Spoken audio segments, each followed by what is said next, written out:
খেয়াল করেন একটা বিষয়, আওয়ামী লীগ বা শেখ হাসিনা একটা ভুল পাল্টিয়েছেন বেগম খালেদা জিয়ার মৃত্যুর পর।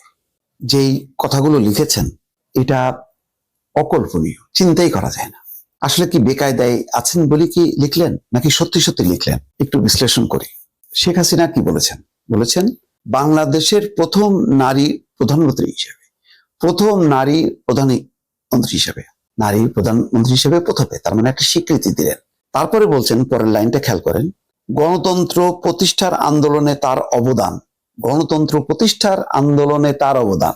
সেই গণতন্ত্র প্রতিষ্ঠার আন্দোলন করেছেন কার সময়? এরশাদের সময় এবং শেখ হাসিনার সময়। তাহলে সেটারও স্বীকৃতি দিলেন। আবার বলছেন প্রথম নারী প্রধানমন্ত্রী হিসেবে। বলছেন যে বিএনপি নেতৃত্বের এক অপূরণীয় ক্ষতি হলো।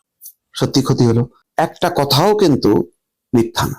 আবার দেখেন তার কথা রেশ ধরে সজীব ওয়াজেদ জয় তিনিও কি বলছেন। ধরা হয় যে তিনি হয়তো উত্তরসূরি হবেন শেখ হাসিনার যদি বিদায় নেন পৃথিবী থেকে।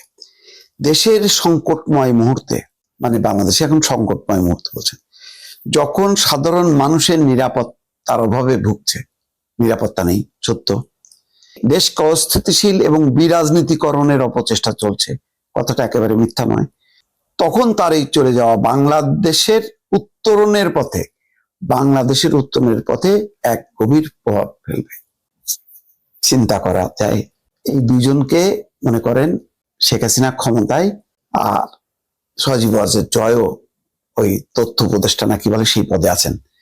সেই সময় মনে করেন এই বেগম খালেদা জিয়ার বিদায় যদি হতো, এই শব্দগুলি কি ওরা লিখতেন কিনা? তারা লিখতেন? আমার সন্দেহ হয়, কিন্তু লিখেছেন। যখন লিখেছেন আমরা এটাকেই ধরে যদি বিশ্লেষণ করি, তাহলে দুইটা জিনিস পাবো। একটা হলো যে বিএনপির মন গলানোর চেষ্টা, এটা কৌশল, কৌশল বলবেন নাকি অপকৌশল বা চালাকি বলতে পারেন, কিন্তু বলে তো ফেলেছেন, মুখ দিয়ে তো ফেলছেন, এবং কোনোটাই তো অস্বীকার করা যায় না। তাহলে এই কৌশল হলো যে একটা, ধরি আমরা যে এটা যেহেতু মারা গেছেন, যেহেতু অনেক দায় আছে, বিএনপি দোষারোপ করবে, বিরোধীরা দোষারোপ করবে। কালকে আসিফ নজরুলও বলেছেন যে বেগম খালেদা জিয়ার এই মৃত্যুর পেছনে শেখ হাসিনার দায় আছে। তো সুতরাং দায় মুক্ত হওয়া চেষ্টা, ভার মুক্ত হওয়ার চেষ্টা, প্রতিপক্ষকে, চির প্রতিদ্বন্দ্বী যিনি ছিলেন তিনি না থাকলেও তার পুত্ররা আছেন, সেই রাজনীতি তো তারাই ক্যারি করবেন, তাদের সহানুভূতি পাওয়া, তাদের মন গলানো, এটা হতে পারে। আরেকটা হতে পারে, হয়তো একটা সুদূর প্রসারী একটা রাজনৈতিক উদ্দেশ্য আছে, সেটা খারাপ বা ভালো এটা আপনারা বিশ্লেষণ করবেন। সেটা হলো যে আওয়ামী লীগ তো আসলে ঝাড়ে বংশে শেষ, কিছুই নাই। শোক যে জানাবে তারা আনুষ্ঠানিকভাবে, মানে ধরেন দুজন যে তারেক রহমানের সঙ্গে দেখা করবেন বা পরিবারের সদস্যদের কাছে যে শোক জানাবেন, সেই অবস্থার মধ্যেও তো নেই। মানে আওয়ামী লীগ হিসেবে তারা পথে ঘাটে কোথাও বেরোতে পারেন না।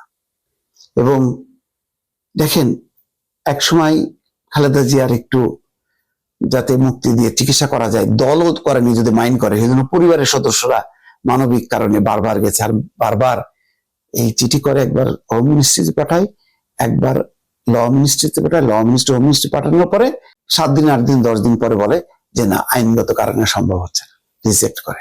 প্রতিবার এই চালাকিটা করছে, এবং হয়তো এর মূল হোতা হচ্ছে আনিসুল হক বা শেখ হাসিনার এই মানে চালাকি বা কূটকৌশল। যাই হোক, আজকে এই বার্তা দেওয়ার মধ্যে দিয়ে আওয়ামী লীগ কি আবার বেঁচে যাওয়ার চেষ্টা করছে, যাতে তারেক রহমান ক্ষমা করে দেন? অথবা বাস্তবতাটা কি এমন হলো যে আওয়ামী লীগকে এখন মাঠে না আনলে বিএনপির যে প্রবল প্রতিপক্ষ হয়ে উঠছে, যে রাজনৈতিক শক্তি জামাতের নেতৃত্বে, একটা দক্ষিণপন্থীদের যে একটা হুঙ্কার বা সংগঠিত হওয়ার একটা আভাস, সেটাকে থামানোর জন্য মাঝখানে কি আওয়ামী লীগকে দরকার আছে? তেমন কোনো চিন্তা থেকেই কি আওয়ামী লীগ এটা চাললো? এবং বিএনপির কি একটা এক ধরনের সায়ও আছে কিনা?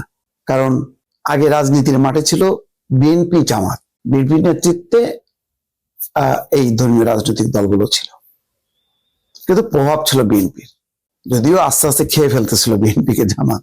কিন্তু এখন তো একেবারে তারাই মূল প্রতিদ্বন্দ্বী হয়েছে।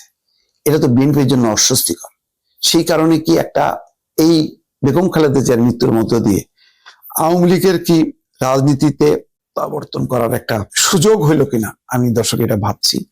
আমার এই কথাটা হয়তো এখন অনেকের কাছে বাস্তব মনে হইতে পারে, কিন্তু একটু ভেবে দেখেন, যদি রাজনীতির ভবিষ্যৎ হিসাব নিকাশ করেন, তাহলে যে কোনো ফরম্যাটেই হাসিনার আওয়ামী লীগ হোক আর হাসিনা বিহীন আওয়ামী লীগ হোক, আওয়ামী লীগ যদি হাজির না হয় রাজনীতির মাঠে, বিএনপি কিন্তু বিপদে পড়বে বলে রাখলাম। মিলাই নিয়ে ভালো থাকবেন। আল্লাহ হাফেজ।